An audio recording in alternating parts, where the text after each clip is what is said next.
তো আমিও বানিয়ে ফেললাম ফাঁকিবাজি কেক। তো নমস্কার, আমি মন্দিরা, আমি হাবড়ায় থাকি। হাবড়া থেকে একটা ছোট্ট হোম বেকারি চালাই। তো ফাঁকিবাজি কেক কথাটা কেন বললাম, কারণ কিছুদিন আগে আমি একটা দিদির ভিডিও দেখি, সে এরকম সেম টু সেম কেক বানায়। তো সে ভিডিওতে বলে ফাঁকিবাজি কেক। আমি আবার ভাবলাম যে এমন কি কেক ফাঁকিবাজি, তো দেখাই যাক। তো ভিডিওটা দেখি, তারপরে সে বলে যে কাগজ দিয়ে এরকম ড্যাব ড্যাব করলে দেখতে মানে কষ্টটা কম হয়, কিন্তু দেখতে খুবই সুন্দর লাগে। তো তারপরে আমি সেরকম কেক করলাম। তো এই কেকটা, তার ভিডিওটা দেখার পর আমি ভাবি যে এরকম কেক আমি কবে করব। তো আমার পাশের বাড়ির দাদা, সে লটারির দোকান আছে, তো সে আমাকে বলে তুই আমার বার্থডেতে একটা কেক বানিয়ে দিস। তখন ভাবলাম তো যে তার, সে লটারির দোকান যেহেতু, আর সে আমাকে কেকের অর্ডার দিয়েছে, তারপরে আর আমি আমি একটা দিদির ভিডিওতে দেখেছিলাম লটারি থিম কেক, তাহলে সেই কেকটা বানানোই যাক। তো সব কিছু জোগাড় জোগাড় করে আমি সেই কেকটা বানাতে শুরু করি।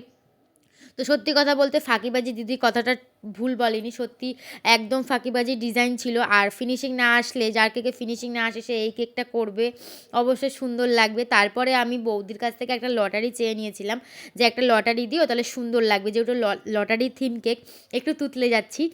তো তোমরা দেখে জানিও ভিডিওটা কেমন হয়েছে, আর কেকটা তোমাদের কেমন লেগেছে অবশ্যই কমেন্ট করে জানিও। দাদার তো খুব পছন্দ হয়েছে, আর আমারও একটা মনের ইচ্ছে পূরণ হয়েছে যে এরকম কেক বানানোর আমার খুব ইচ্ছে ছিল। দিদিটার